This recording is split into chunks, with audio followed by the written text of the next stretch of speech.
بسم اللہ الرحمن الرحیم۔ الفیل، اس سے مراد ایک معروف جانور ہاتھی ہے۔ فیل کی جمع کے لیے افیال، فیول اور فیلا کے الفاظ مستعمل ہیں۔ ابن سکیت نے کہا ہے کہ تم افیلا نہ کہو، یعنی فیل کی جمع کے لیے افیلا کا لفظ استعمال نہ کرو۔ فیل کے صاحب یعنی محاوت کو فیال کہتے ہیں۔ سیبویہ نے کہا ہے کہ فیل کی جمع افیلا جائز ہے کیونکہ افیلا کی اصل فیل تھی۔ ہاتھی کی کنیت کے لیے ابو الحجاج، ابو الحرمان، ابو غفل، ابو کلثوم اور ابو مزاحم کے الفاظ مستعمل ہیں، اور ہاتھی کی مؤنث کی کنیت ام شبل آتی ہے۔ ربیع الابرار میں ہاتھی کی کنیت ابرہہ مرقوم ہے۔ ابرہہ حبشہ کے بادشاہ ابو العباس کو کہا جاتا ہے۔ ہاتھی کا نام محمود بھی ہے۔ ہاتھی کی مؤنث کے لیے عربی زبان میں دو الفاظ ہیں، یا فیل کہا جاتا ہے یا زندبیل کہا جاتا ہے۔ بعض اہل علم نے کہا ہے کہ نر ہاتھی کو فیل اور مادہ کو زندبیل کہا جاتا ہے۔ ہاتھی اپنی قیامگاہ کے علاوہ کسی اور جگہ جفتی نہیں کرتا، چاہے اس پر شہوت کا غلبہ ہی کیوں نہ ہو۔ ہاتھی شہوت کی شدت کی وجہ سے بدخلق ہو جاتا ہے اور اونٹ کی طرح کھانا پینا ترک کر دیتا ہے، یہاں تک کہ شہوت کی شدت کی بنا پر اس کے سر پر ورم آ جاتا ہے۔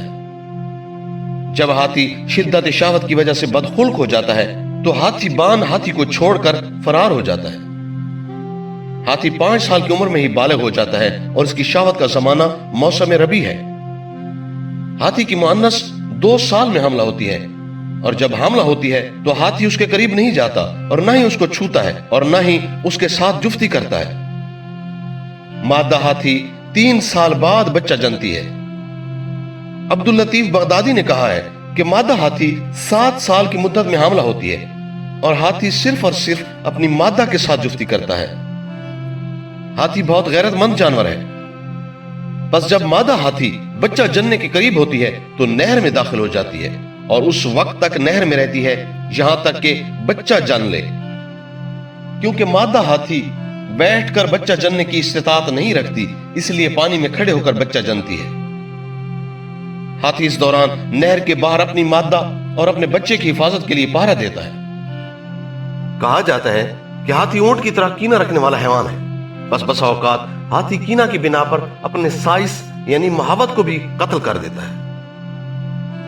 اہل ہند کا خیال ہے کہ ہاتھی کی زبان مقلوب یعنی الٹی ہوتی ہے، اور اگر اس کی زبان الٹی نہ ہوتی یعنی سیدھی ہوتی تو یہ گفتگو کرتا جیسے انسان گفتگو کرتا ہے۔ ہاتھی کے 2 بڑے دانت بھی ہوتے ہیں۔ بس اوقات ہاتھی کے ان دانتوں کا وزن 5 من تک دیکھا گیا ہے۔ ہاتھی کی سونڈ لچکدار ہڈیوں کا مجموعہ ہے۔ یہ سونڈ ہی اس کی ناک بھی ہے اور یہی اس کے ہاتھ بھی ہیں۔ اسی سونڈ کے ذریعے ہاتھی کھانے پینے کی چیزیں حاصل کرتا ہے، اور اسی سونڈ کے ذریعے لڑائی کرتا ہے، اور سونڈ کے ذریعے چیختا ہے، لیکن اس کی چیخ اس کے جسم کے مقابلہ میں کچھ بھی نہیں، کیونکہ اس کی چیخ بچوں کی چیخ کی طرح ہوتی ہے۔ ہاتھی کی سونڈ بہت طاقتور ہوتی ہے، اور اس کے ذریعے ہاتھی درختوں کے پتے توڑ کر اپنی خوراک بنا لیتا ہے۔ ہاتھی کو اللہ تعالیٰ نے فہم و فراست کی نعمت سے نوازا ہے، اسی لیے یہ بہت جلد تعلیم قبول کر لیتا ہے۔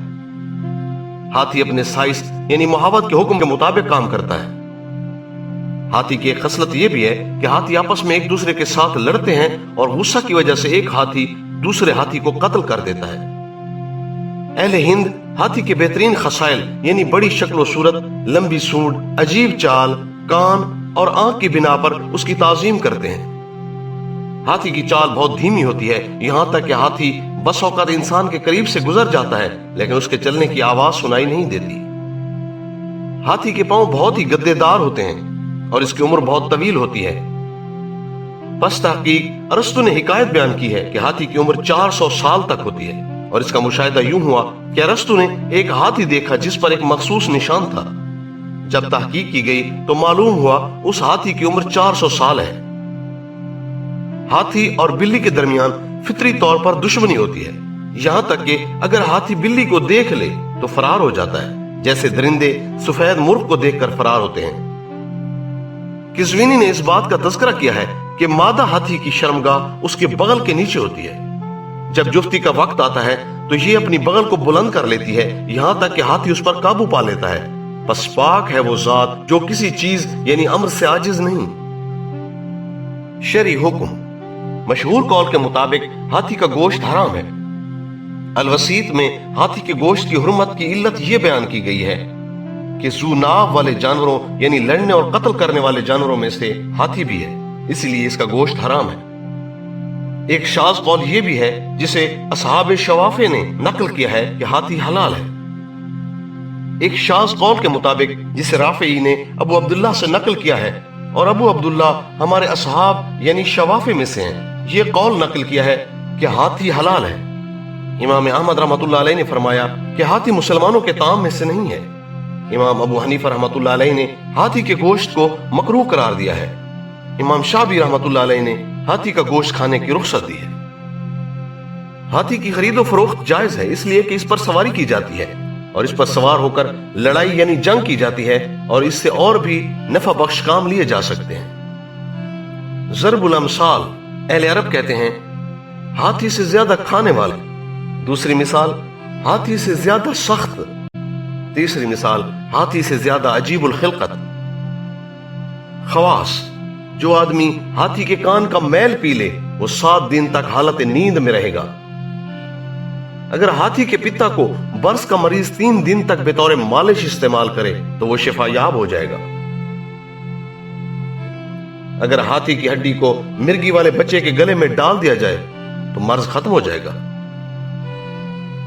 اگر ہاتھی کا دانت کسی درخت پر لٹکا دیا جائے تو وہ درخت اس سال پھل نہیں دے گا۔ اگر ہاتھی کے دانت کی دھونی کسی درخت یا کسی کھیتی کے پاس دی جائے تو وہاں کھیتی کو نقصان پہنچانے والے کیڑے نہیں آئیں گے۔ اگر ہاتھی کے دانت کی دھونی کسی ایسے گھر میں دی جائے جہاں پسو ہوں تو وہ تمام پسو مر جائیں گے۔ جو شخص ہاتھی کے دانت کا ٹکڑا بقدر 2 درہم شہد اور پانی میں ملا کر پی لے تو اس کی قوت حافظہ میں اضافہ ہوگا۔ اگر کوئی بانج عورت ہاتھی کے دانت کا ٹکڑا 2 درہم کے بقدر شہد اور پانی میں ملا کر 7 دن تک پیے اور شوہر کا قرب حاصل کرے تو اللہ تعالیٰ کے حکم سے حاملہ ہو جائے گی۔ اگر ہاتھی کی جلد کا ایک ٹکڑا بخار کا مریض اپنے گلے میں ڈال لے تو اس کا بخار ختم ہو جائے گا۔ اگر ہاتھی کی لید کو جلانے کے بعد باریک پیس لیا جائے اور پھر اس کو شہد میں ملا کر کسی ایسے شخص کی پلکوں پر اس کا لیپ کر دیا جائے جس کی پلکیں جھڑ گئی ہوں تو پلکوں سے دوبارہ بال نکل آئیں گے۔ اگر کوئی عورت لا علمی میں ہاتھی کا پیشاب پی لے تو وہ حاملہ نہیں ہوگی۔ اگر ہاتھی کی لید کسی عورت کے گلے میں لٹکا دی جائے تو جب تک یہ لید اس کے گلے میں رہے گی وہ حاملہ نہیں ہوگی۔ ہاتھی کی جلد کا دھواں بواسیر کی بیماری کو ختم کر دیتا ہے۔ خوابوں کی تعبیر، ہاتھی کو خواب میں دیکھنا ایسے اجمی بادشاہ پر دلالت کرتا ہے جو باروب ہو لیکن کم عقل ہو اور وہ جنگی امور کا جاننے والا ہو، نیز خام خواہ کے کام میں ملوث ہو جاتا ہو۔ بس جو شخص خواب میں دیکھے کہ وہ ہاتھی پر سوار ہے یا ہاتھی کا مالک بن گیا ہے یا ہاتھی پر حاکم اور نگران ہے تو اس کی تعبیر یہ ہوگی کہ خواب دیکھنے والے کو بادشاہ کا قرب حاصل ہوگا اور اچھا مرتبہ حاصل ہوگا اور اس کی عزت اور سربلندی طویل مدت تک قائم رہے گی۔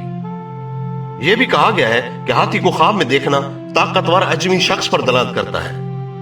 بس جو شخص خواب میں دیکھے کہ وہ ہاتھی پر سوار ہوا ہے اور ہاتھی اس کی اطاعت کر رہا ہے تو اس کی تعبیر یہ ہوگی کہ خواب دیکھنے والا کسی طاقتور بخیل آدمی پر غلبہ حاصل کرے گا۔ اور اگر کسی نے خواب میں دیکھا کہ وہ ہاتھی پر سوار ہے تو اس کی تعبیر یہ ہوگی کہ وہ اپنی بیوی کو طلاق دے دے گا۔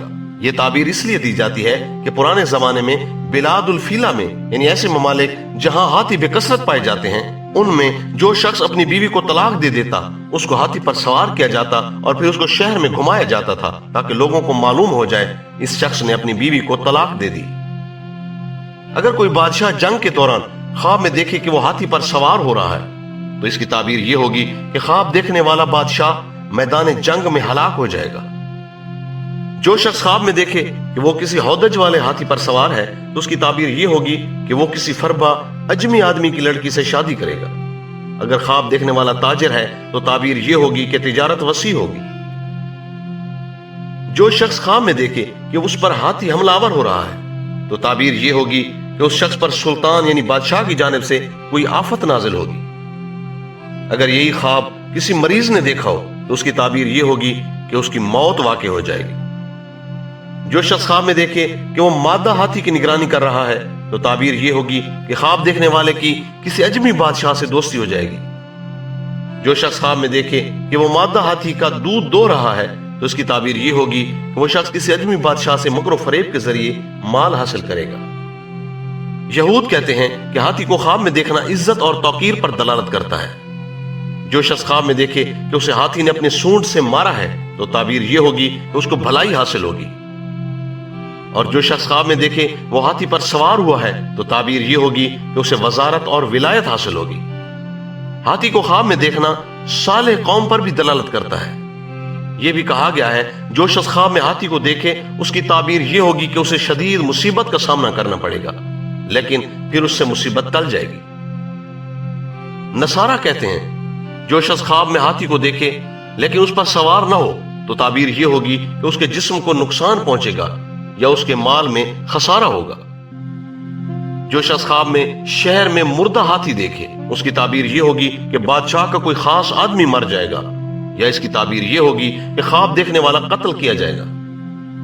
جو شخص خواب میں دیکھے کہ اس نے ہاتھی کو قتل کیا ہے تو تعبیر یہ ہوگی کہ خواب دیکھنے والا کسی اجمی شخص پر غلبہ حاصل کرے گا۔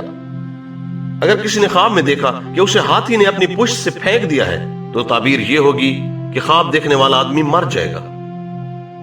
اگر کوئی شخص خواب میں ہاتھی کو ایسے علاقے میں دیکھے جہاں ہاتھی نہیں پایا جاتا تو اس کی تعبیر فتنہ سے دی جائے گی۔ یہ تعبیر ہاتھی کی بدصورتی اور برا رنگ ہونے کی وجہ سے ہے۔ اگر کوئی شخص ہاتھی کو ایسے علاقے میں دیکھے جہاں ہاتھی پایا جاتا ہے تو تعبیر یہ ہوگی کہ خواب دیکھنے والا شریف آدمی ہے۔ اگر کوئی عورت خواب میں ہاتھی کو کسی بھی رنگ اور صفت میں دیکھے تو اس میں کوئی بھلائی نہیں۔ مادہ ہاتھی کو خواب میں دیکھنے کی تعبیر گائے کی طرح قحط سالی سے بھی دی جاتی ہے۔ خواب میں ہاتھی کو ایسے شہر سے باہر نکلتے ہوئے دیکھنا جس میں طاعون کی بیماری پھیل چکی ہو، تعبیر یہ ہوگی کہ اس شہر سے طاعون کی وبا ختم ہو جائے گی۔ اگر کوئی شخص خواب میں ہاتھی پر کسی ایسے شہر میں سوار ہوا جس میں چھوٹا سمندر ہے تو اس کی تعبیر یہ ہوگی کہ خواب دیکھنے والا شخص کشتی پر سوار ہوگا۔ واللہ عالم۔